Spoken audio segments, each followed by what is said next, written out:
হয়ে যাবে, 21শে রমজান শুরু হয়ে যাবে। কিন্তু চিন্তা ফিকিরের বিষয় হলো আমার আপনার জীবন থেকে এই বছরের মাঝে রমজানের রোজাটা 1 নম্বর রোজা থেকে নিয়ে এই 20 নম্বর রোজা পর্যন্ত শেষ হয়ে গেল, কিন্তু আমি আপনি আমাদের জিন্দেগির গুনাহ খাতা মাফ করাইতে পারলাম কিনা, কতটুকু আমি আপনি আল্লাহ তাআলার নৈকট্য অর্জন করতে পারলাম, এটা হলো বিবেচনার বিষয়। কতটুকু আল্লাহ তাআলার সান্নিধ্য লাভ করতে পারলাম, এটা হলো আমাদের বিবেচনার বিষয়, চিন্তা ফিকিরের বিষয়। আবার আমার মতো আপনার মতো অসংখ্য এরকম মুসলমান আছে যারা দেখা যায় মাহে রমজান শুরু হয়েছে কিন্তু তাদের কাছে মনে হয় না যে রমজানের চাঁদ উঠেছে। বলেন কথা ঠিক কি? অসংখ্য মুসলমান আছে, অগণিত মুসলমান আছে, দেখবেন যখন কোনো চা স্টলে যাবেন রমজান মাসে, কোনো রেস্টুরেন্টে যাবেন, হোটেলে যাবেন, দেখবেন পর্দার আড়ালে অসংখ্য অগণিত আপনার পরিচিত মুখগুলা, চেহারাগুলা, আপনার পরিচিত মানুষগুলা দেখবেন রোজা তরক করে একটা পান খেতেছে, 1 কাপ চা খাইতেছে, আবার কেউ বা হোটেলে ঢুকে রুটি খেতেছে। এরকম অভাব নাই, অসংখ্য আছে। বলেন কথা ঠিক কিনা? বলবেন হুজুর আপনি কি না জেনে কি আপনি ধারণা করেন? অধিকাংশ আল্লাহ তাআলা যেটা বলছেন যে তোমরা অধিকাংশ ধারণা থেকে বেঁচে থাকো, কারণ অধিকাংশ ধারণাই হলো গুনাহ। না জেনে বলতেছি না, এরকম অসংখ্য প্রমাণ আছে। কয়েক মিনিটের জন্য আসতে গেলাম একটু আপনাদের মধ্যপাড়া হাট খোলা, পাশে বসলাম, বাচ্চাদের একটু চুল ছাড়াইলাম, দেখি এরকম অবস্থা। আমাদের মুসলিম, আমাদের সমাজের মানুষ, তাদের সারা মনে হয় স্টল চলে না, চা স্টল চলে না। তো চা স্টল বললাম যে আপনি রোজার মধ্যে চা পান বিক্রি করাটা ছেড়ে দেন, একবার চা খেলে পান খেলে রোজা ভাঙে, বলনা নাউজুবিল্লাহ। চিন্তা করছেন কিরকম আহমকের আহমক? একটু আদবের সাথে তো বলতে পারতো হুজুর আমরা ব্যবসা মানে কি তাই বিক্রি করি, তাও তো রোজার মধ্যে দিনে কেন বিক্রি করবে একজন মুসলমান? একবার একটা খেলে রোজা ভাঙে, ও সবচেয়ে বড় মুক্তি। মুসলমানের জন্য এর চাইতে ধ্বংস আর কিছু হইতে পারে। এখন তো হলো গুনাহের কাজ করে, সেটাকে আবার বৈধ বইলে চালায় দিতে চায়। এর চাইতে জঘন্যতম নিকৃষ্ট একজন মুসলমানের দ্বারা এর চাইতে জঘন্য কাজ হতে পারে। আওয়াজ করে বলেন কথা ঠিক কি কারণে বললাম এই আয়াতে কারিমা রোজার আগে থেকে আমি শুরু করেছি, কিন্তু আয়াতে কারিমা এখন পর্যন্ত আমাদের দিলের মধ্যে এটার প্রভাব পড়ে নাই। এই আয়াত দ্বারা আল্লাহ তাআলা কি বুঝাইতে চাইলেন এখন পর্যন্ত আমাদের বুঝে আসে নাই, তার কারণেই দেখা যায় আমাদের অবস্থা। আল্লাহ রাব্বুল আলামিন বলেন ইয়া আইয়ুহাল্লাযীনা আমানু কুতিবা আলাইকুমুস সিয়াম কামা কুতিবা আলাল্লাযীনা মিন ক্বাবলিকুম লাআল্লাকুম তাত্তাকুন। আল্লাহ তাআলা মুমিনদেরকে ডাকতে বলতেছেন ইয়া আইয়ুহাল্লাযীনা আমানু, হে ঈমানদারগণ, হে মুমিনগণ, কুতিবা আলাইকুমুস সিয়াম কামা কুতিবা আলাল্লাযীনা মিন ক্বাবলিকুম লাআল্লাকুম তাত্তাকুন। আমি তোমাদের উপর মাহে রমজানের রোজা ফরজ করেছি, যেমনিভাবে তোমাদের পূর্ববর্তীদের উপর মাহে রমজানের রোজা ফরজ করেছিলাম। আর এটার কারণ হলো লাআল্লাকুম তাত্তাকুন, যাতে তোমরা মুত্তাকি হইতে পারো, যাতে তোমরা পরহেজগার হইতে পারো। এবার চিন্তা করেন মুত্তাকি কেমন কিভাবে হবেন? যেমন এক শ্রেণীর মুসলমানের কথা বললাম, তারা রোজা তো রাখে না, চাও বিক্রি করে, পানও বিক্রি করে, আবার বলে এটা তো খেলে রোজা ভাঙবে না। দেখেন এরকম অনেক উদাহরণ আছে।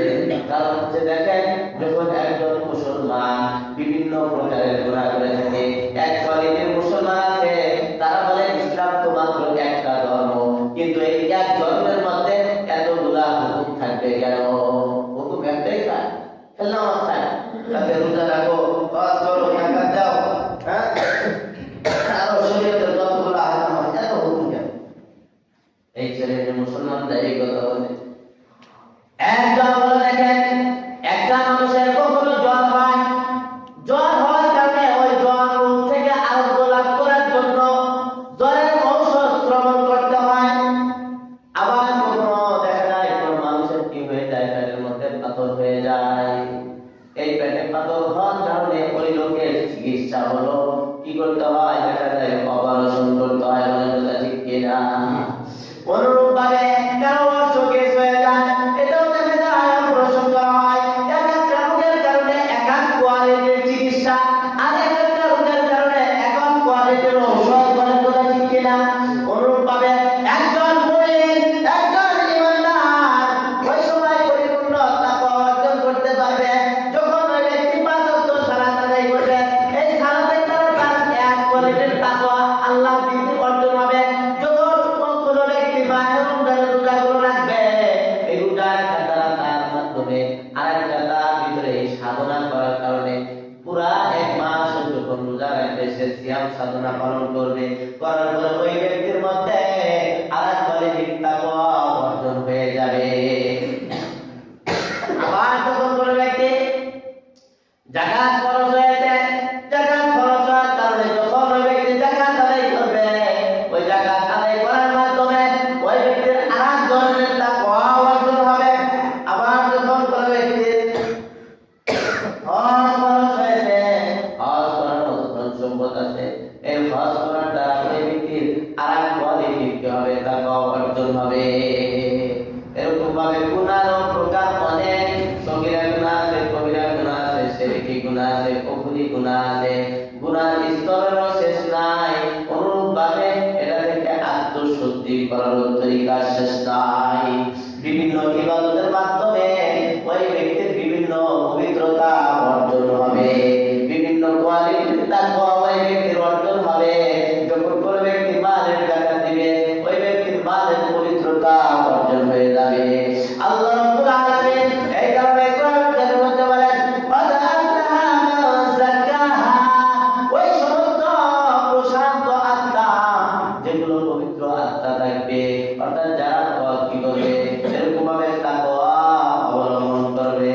ওয়াদ খাবা মান দাসাহা, আর শ্রেণীর আত্মা থাকবে যেগুলো কি আচ্ছাদিত অবস্থায় থাকবে, অর্থাৎ গুনাহ করার কারণে তাদের কলবটা একদম দেখা যাবে অন্ধকারে জর্জরিত হয়ে যাবে। এই কারণে এখন থেকে আমাদের চিন্তা করা দরকার যে আমি আপনি মাহে রমজানটা পেলাম, আমি কতটুকু আপনি কাজে লাগাইতে পারবেন। তো যাই হোক, যেহেতু আমাদের এই আল্লাহ রাসূল সাল্লাল্লাহু আলাইহি ওয়াসাল্লাম বলেছেন যে মাহে রমজানের শেষ দশকের মধ্যে কি বেজোড় সংখ্যা যেগুলো রাত্রি আছে, এই রাত্রিগুলোতে লাইলাতুল কদর যাওয়ার সম্ভাবনা বেশি। এর মধ্যে আবার কিছু আলামত আছে। এই বেজোড় সংখ্যা রাত্রিগুলোর মধ্যে আবার যে দিন দেখবেন একটু ঠান্ডা আবহাওয়া, একটু বৃষ্টি বৃষ্টি ভাব, ওই দিন সবে লাইলাতুল কদর যাওয়ার সম্ভাবনা আরো বেশি। আজকের আবহাওয়াটাও কেমন যেন ঠান্ডা ঠান্ডা লাগতেছে।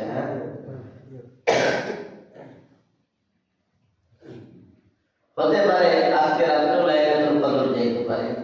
এই কারণে এটা আমরা নির্দিষ্ট না করলাম যে সাতাশে রাত্রে কি লাইলাতুল কদর, এটা তাইয়িন না করা, নির্দিষ্ট না করা, অর্থাৎ যত সম্ভব যে রাত্রিগুলো আছে প্রত্যেকটা রাত্রি আপনি জাগরণ করেন না।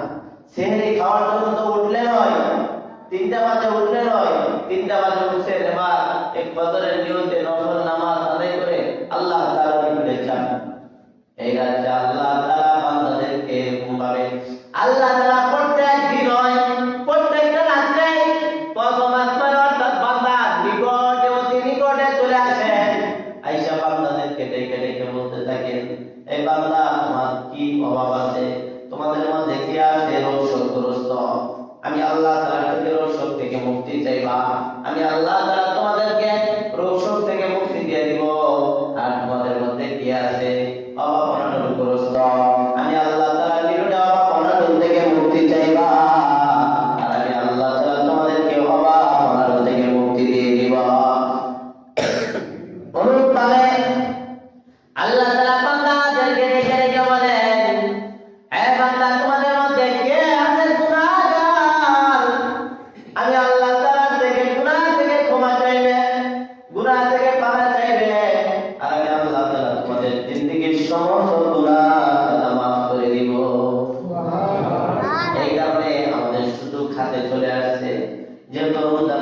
পাইছি, লাইলাতুল কদর আমরা পাইতেছি।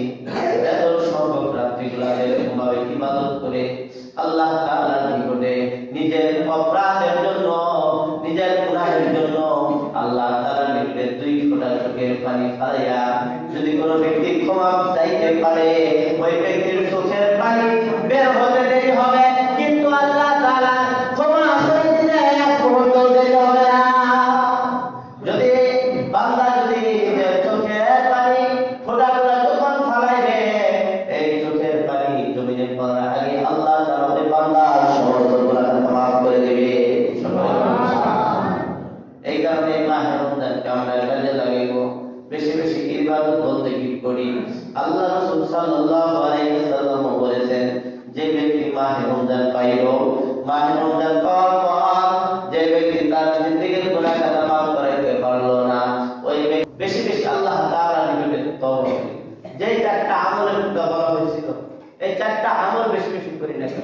এই সম্পর্কে একটা বড় একটা ঘটনা আপনাদেরকে শোনাইছিলাম, যে কি এক ব্যক্তি কি করে রুটি বানাতে বলা, রুটি বানাইতেও পারে আস্তাগফিরুল্লাহ আস্তাগফিরুল্লাহ, রুটি বিক্রি করতেও বলে আস্তাগফিরুল্লাহ, সে যাই করুক না কেন টাকা নিতেও বলে, রুটি বিক্রি করে যখন টাকা নেয় ওই সময় বলে আস্তাগফিরুল্লাহ।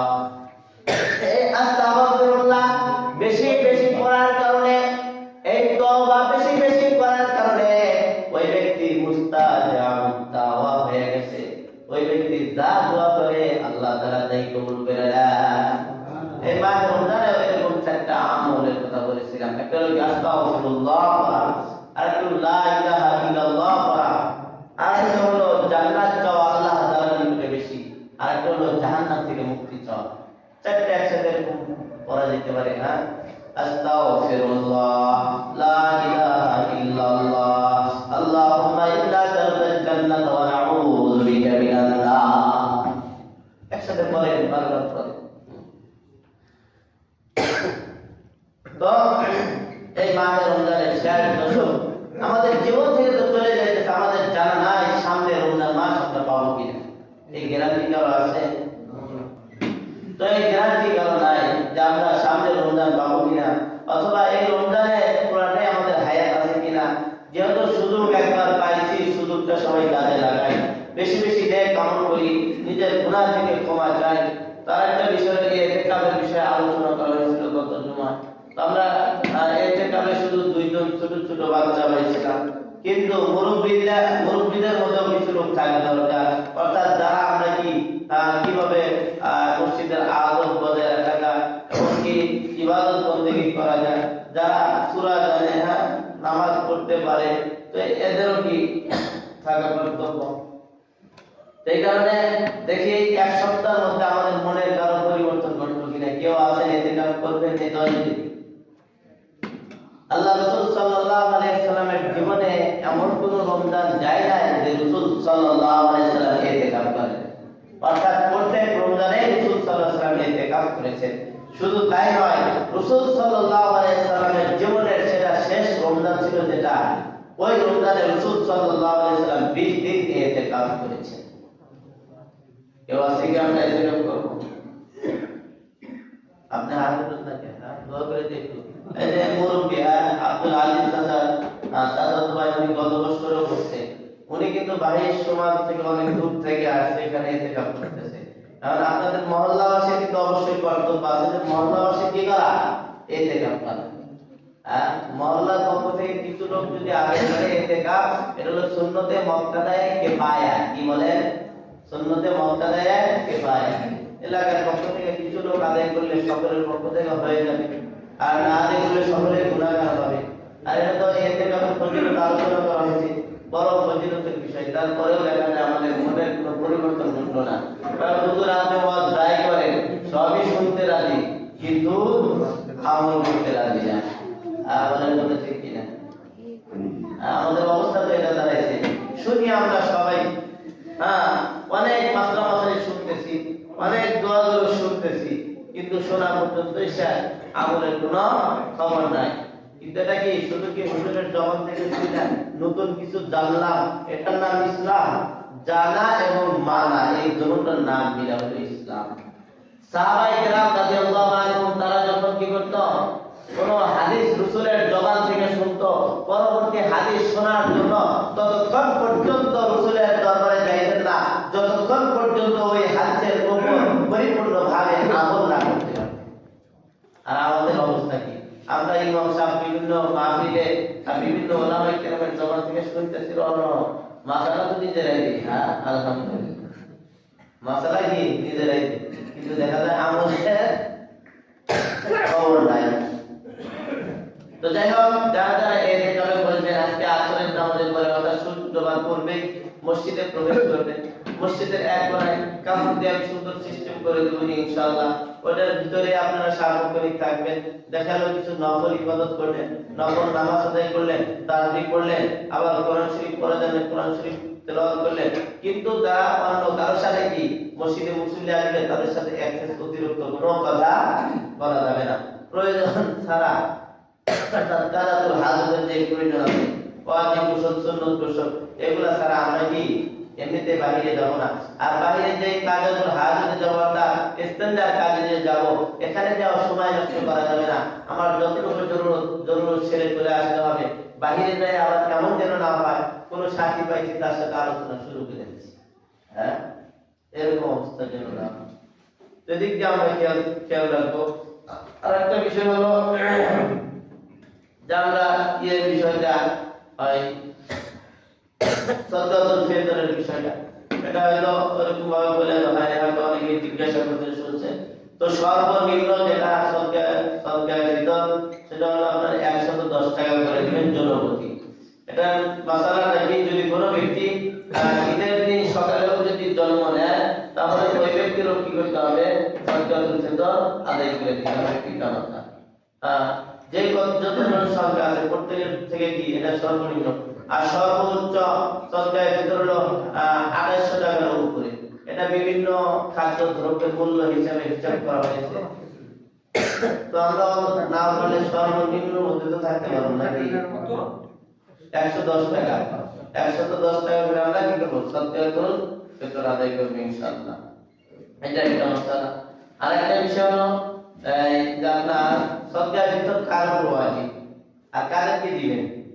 দেখা গেল যে ব্যক্তির নিকটে নেশাব পরিমাণ মাল থাকবে, নেশাব বলতে হলো 52.5 ভরি রূপার মূল্য অথবা 7.5 ভরি স্বর্ণের মূল্য। এটা তো উপরে গেল, হ্যাঁ আপনারা নিষেধটার মধ্যে এসেছেন। 52.5 ভরি রূপার মূল্য যাদের কাছে থাকবে, যদি ঈদের দিনও যদি কোনো ব্যক্তি এই পরিমাণ অর্থের যদি মালিক হয় তারও সদকায়ে ফিতর দিতে হবে।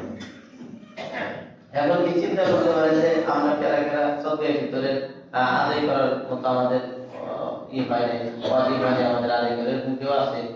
অনেকে আপনাদের একজন, দুইজন, তিনজন সন্তান করে বাইরে থাকে, একসাথে বাড়ালে 1.5-2 লাখ টাকা, হ্যাঁ অথচ যেটা আপনার ওয়াজিব হয়েছে এটা আদায় করতে কি দেখা যায় কার্পণ্য চলে আসে। এক মাসের বেতন বাড়াইলে তো হয়ে যায় সদকায়ে ফিতর আদায় করার সম্ভাবনা। আবার সদকায়ে ফিতরের ক্ষেত্রে হলো আপনার দেখা গেল ঘরের এক্সেস কিছু অতিরিক্ত কিছু কি থাকে, আসবাবপত্র থাকে, এগুলো হিসাবের মধ্যে ধর্তব্য।